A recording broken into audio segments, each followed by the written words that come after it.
Hi guys, I wanted to create a video on fat macros because people have a hard time getting 75% of their fat calories on the keto and intermittent fasting plan because 75% is like the great majority of your meal, right? So people are like trying to stuff themselves with all this fat. So I wanted to help you determine how much fat that you need because it's a little confusing since it's 140 grams or 1,260 calories, and like how are you going to figure that out, right?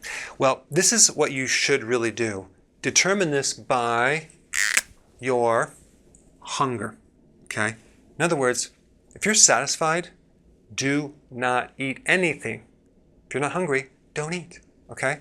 So you don't have to force yourself to increase more and more fat to try to match this.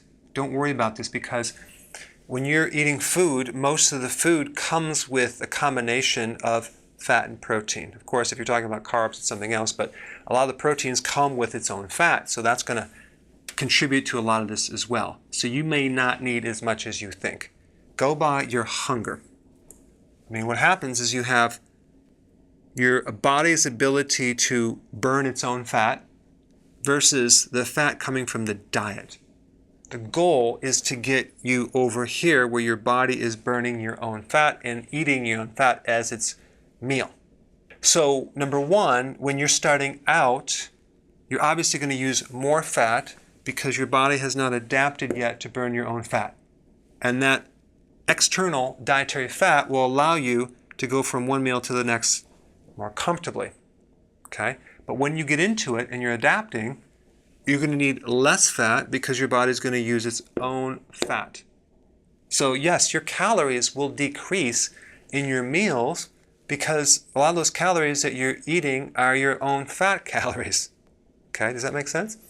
So then, when you hit your goal weight-wise and you're on a maintenance plan, let's say, for example, you lost all the weight that you wanted and you don't want to lose any more.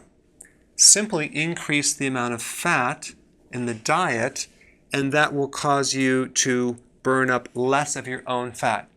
Okay, so you're going to increase your fat in the very beginning and in the maintenance, but not in the middle.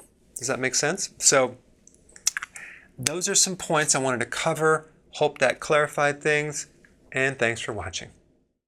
Hey, if you haven't already subscribed, press the button below and I will keep you in the know. Hey, that rhymes.